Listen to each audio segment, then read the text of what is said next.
যাই করেন না কেন সবসময় নিজের দায়বদ্ধতার জায়গা থেকে করবেন। সৌদি আরবের আইন প্রশাসন আর সাইবার সম্বন্ধে হয়তো আপনাদের কোনো ধারণাই নাই।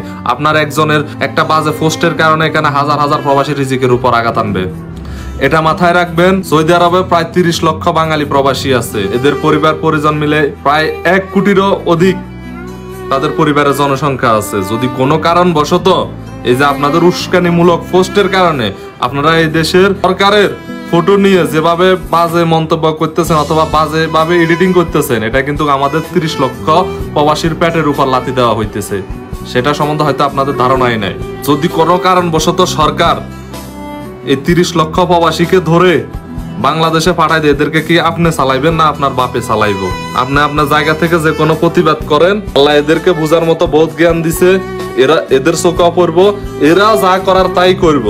কিন্তু আপনার অতিরিক্ত বাড়াবাড়ির কারণে, অতিরিক্ত আজে বাজে পোস্টের কারণে শুধুমাত্র মুখ দিয়ে পোস্টে করতে পারেন, কিছু করতেন না, আমাদের প্রবাসীদের কপালে দুর্গতি আসবো। এর দায়ভার কে নিবে? সো যাই করেন বুঝে শুনে করবেন। অতিরিক্ত কোনো কিছু করতে যাবেন না, অতিরিক্ত কোনো কিছুই ভালো না। ধন্যবাদ।